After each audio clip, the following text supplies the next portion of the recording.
This channel does not promote any violent, harmful, or illegal activities. All content provided by this channel is meant for an educational purpose only.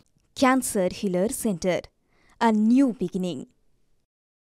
6 দিন পার এখনো শুরুই করা গেল না জঞ্জালের পাহাড় সরানোর কাজ।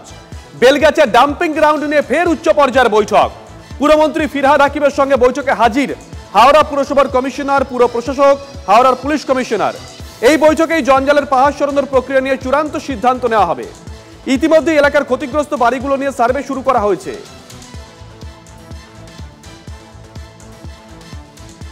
6 দিন পেরিয়ে গেছে, এখনো শুরুই করা গেল না জঞ্জালের পাহাড় সরানোর কাজ। বেলগাছিয়া ডাম্পিং গ্রাউন্ড নিয়ে ফের উচ্চ পর্যায়ের বৈঠক। আজকের এই বৈঠকটা কেন? কাজ তাহলে কবে থেকে শুরু হবে? সরাসরি আমাদের সঙ্গে রয়েছেন আমাদের সহকর্মী সায়ন্ত। দেখো শুভজিৎ, ইতিমধ্যে রাজ্যের পৌর নগরায়ণ মন্ত্রী ফিরহাদ হাকিম যে উচ্চ পর্যায়ের বৈঠক ডেকেছিলেন হাওড়ার ডাম্পিং গ্রাউন্ডে, সেই বৈঠক শেষ হয়েছে এবং বৈঠকে মূলত যে বিষয়গুলো গুরুত্ব দেওয়া হয়েছে তা হচ্ছে যে এলাকায় এফেক্টেড হয়েছে, অর্থাৎ বেলগাছিয়া এবং সংলগ্ন এলাকায় যে নিকাশি এবং জল সংকট যে বড়সড় প্রভাব পড়েছে সেগুলো কী করে সমাধান করা যায়। এমনকি যেটা বৈঠক সূত্রে এও জানা যাচ্ছে যে বায়োমাইনিং প্রসেস, অর্থাৎ কলকাতা পুরসভা যেভাবে আবর্জনাকে পুনর্ব্যবহারযোগ্য করে তুলছে সেইটাকে কতটা কলকাতা পুরসভা ব্যবহার করতে পারবে। যেটা সকালেও যারা জানিয়েছেন রাজ্যের মন্ত্রী যে হাওড়ার ডাম্পিং গ্রাউন্ড থেকে আবর্জনা তুলে আনা হবে এবং কলকাতায় সেটি পুনর্ব্যবহারযোগ্য করে তোলা হবে এবং সিএনজি প্ল্যান্টেও ব্যবহার করা হবে। অর্থাৎ গোটা বিষয়গুলো কিন্তু বৈঠকের মধ্যে উঠে এসছেন। বৈঠকে হাওড়া পুরসভা প্রশাসক মণ্ডলী যিনি চেয়ারপারসন তিনি যেন উপস্থিত ছিলেন, হাওড়া পুলিশের কমিশনার প্রবীণ ত্রিপাঠী উপস্থিত ছিলেন এবং কলকাতা পুরসভার কঠিন বর্জ্য ব্যবস্থাপনা বিভাগের আধিকারিকরা উপস্থিত ছিলেন। কি করে হাওড়ার পাশে থেকে কলকাতা পুরসভা এই যে যাবতীয় সংকট তৈরি হয়েছে সেটা সমাধান করতে পারবে। জল যে সংকট তৈরি হয়েছে শুধু জলের গাড়ি পাঠিয়ে যে সাময়িক সমাধান তা কিন্তু নয়, সেখানে যেখানে পাইপের ধস নেমেছে পাইপ সেখানে পার্মানেন্টলি কী করে ব্যবস্থা করা যায় যাতে সেখানে নতুন করে ধস নামলে যাতে কোনো সময় ফেটে না যায়, যাতে জল বেরিয়ে না যায়, এই যাবতীয় বিষয় বৈঠকের মধ্যে উঠে এসেছে। কিছুক্ষণের মধ্যেই রাজ্যের পৌরমন্ত্রী ফিরহাদ হাকিম তিনি সাংবাদিক বৈঠক করে গোটা বিষয়টি জানাবেন। তবে যেটা এইটুকু বোঝা যাচ্ছে যে রাজ্যের পৌর নগরায়ণ দপ্তর কলকাতা পুরসভাকে যাবতীয় নির্দেশ দিয়েছেন যতদিন না এই সংকট কাটছে ততদিন যেন রাজ্যে হাওড়া পুরসভার পাশে থেকে কঠিন বর্জ্য ব্যবস্থাপনা বিভাগের যাবতীয় দায়িত্ব পালন করে, জল সরবরাহ দিক থেকে যাতে কোনো রকম খামতি নয় সেই ব্যবস্থা যেন কলকাতা পুরসভার তরফে করা হয়। এমনকি নিকাশি, যেটা গতকাল যখন রাজ্যের মন্ত্রী ফিরহাদ হাকিম বেলগাছিয়া গিয়েছিলেন, এলাকার মানুষ নিকাশি জল জমা নিয়ে মূলত অভিযোগ করেছিলেন। সেই জল জমা বা জল নিষ্কাশনের জন্য কি কি ব্যবস্থা করা যায় সে ব্যাপারেও কলকাতা পুরসভাকে যাবতীয় রূপরেখা স্থির করতে বলা হয়েছে বলে সূত্রের খবর। ইতিমধ্যে বৈঠক শেষ হয়েছে, বৈঠক শেষে একেবারে আধিকারিকরা তারা বেরোচ্ছেন। ফিরহাদ হাকিম তিনি কিন্তু একটা বিষয় নির্দিষ্ট করে বলে দিয়েছেন যে কোনোভাবেই এই ক্ষেত্রে কোনো গাফিলতি বা কোনো রকম ত্রুটি রাখা যাবে না যাতে সাধারণ মানুষের কোনো সমস্যা হয়। শুভজিৎ, নজর থাকবে সায়ন্ত।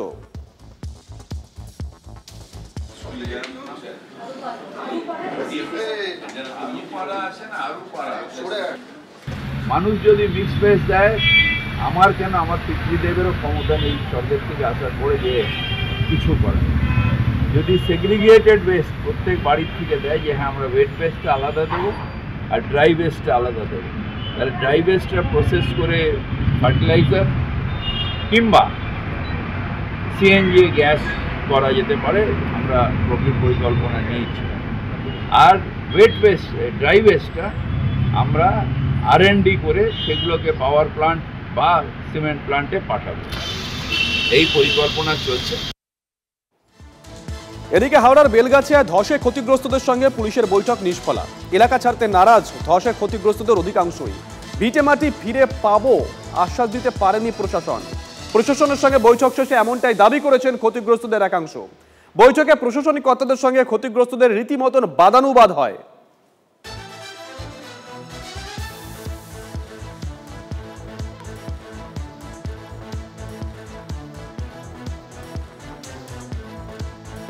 এই যে ক্ষতিগ্রস্ত পরিবার তাদেরকে প্রশাসনের তরফ থেকে জানানো হয়েছে যে এই মুহূর্তে তাদের পুনর্বাসন দেওয়ার জন্য স্থানীয় একটি স্কুলে ব্যবস্থা করা হয়েছে এবং এই যে ভেঙে যাওয়া বাড়ি বা ফাটল ধরা বাড়িগুলি সেই বাড়িগুলিকে ফাঁকা করে সেই জায়গা ভেঙে মাটির পরীক্ষা হবে এবং পরবর্তীকালে বেলগাছিয়া ডাম্পিং গ্রাউন্ডের যে বর্জ্য পদার্থ সেগুলিকে সরিয়ে এবং পরবর্তীকালে সেই জায়গা থাকার যোগ্য হবে কিনা সেটাও কিন্তু প্রশ্ন উঠছে এবং এইসব মানুষজন তারা কিন্তু দাবি করছেন যে তাদেরকে একবার যদি পুনর্বাসনের নামে তাদের ভিটে মাটি ছেড়ে অন্য জায়গায় চলে যেতে হয় পরবর্তীকালে তারা যে পুনর্বাসনে সেই জায়গা ফিরে পাবেন সেই নিয়ে কিন্তু বড়সড় প্রশ্নচিহ্ন তুলে দিচ্ছেন এই ক্ষতিগ্রস্ত মানুষেরা।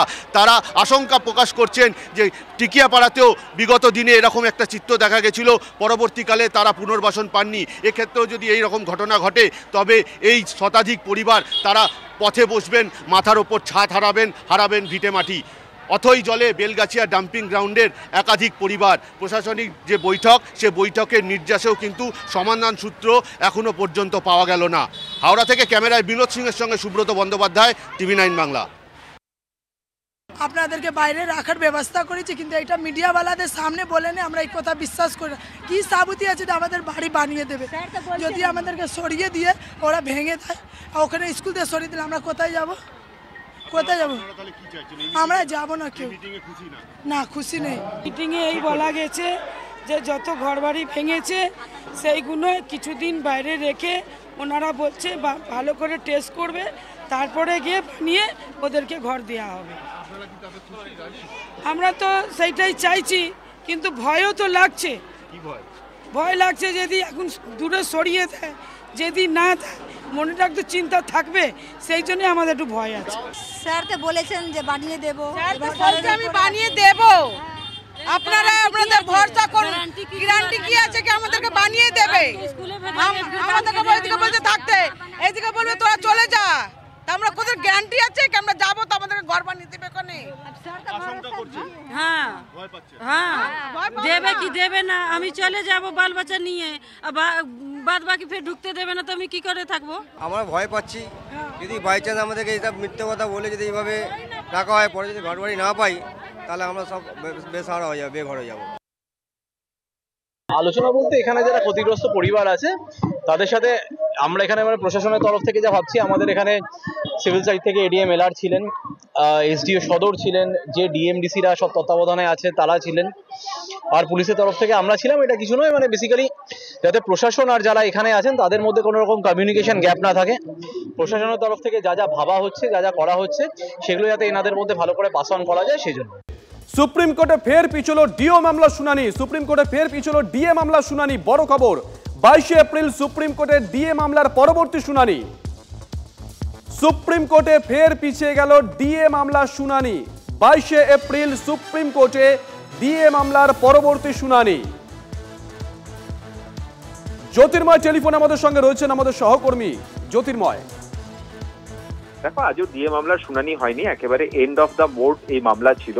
স্বাভাবিকভাবেই যখন এই মামলার শুনানির জন্য আসে দীর্ঘ শুনানির প্রয়োজন, কারণ রাজ্য সরকার যেমন তাদের বক্তব্য রাখবেন। আজকে অভিষেক মনু সিংভি তিনি বলার চেষ্টা করেন যে ইতিমধ্যেই ডিএ দেওয়া হয়েছে, কিন্তু কেন্দ্রীয় সরকারের যে সংশোধিত হার সেই হারে এখনো পর্যন্ত ডিএ দেওয়া হয়নি বা সেটা দেওয়া এখনো পর্যন্ত সম্ভব নয়, এবং সেই কারণের জন্যই এই মামলার দীর্ঘ শুনানি প্রয়োজন। এবং তারপর আলোচনার ভিত্তিতে আগামী 22 এপ্রিল এই মামলার শুনানি হবে বলে দিন ধার্য করা হয়েছে, এবং সেক্ষেত্রে আবেদন জানানো হয়েছে যে যেন এই মামলার শুনানি একেবারে বোর্ডের প্রথম দিকে অর্থাৎ দিনের শুরুতেই যেন রাখা হয়, সেই আর্জি জানানো হয়েছে।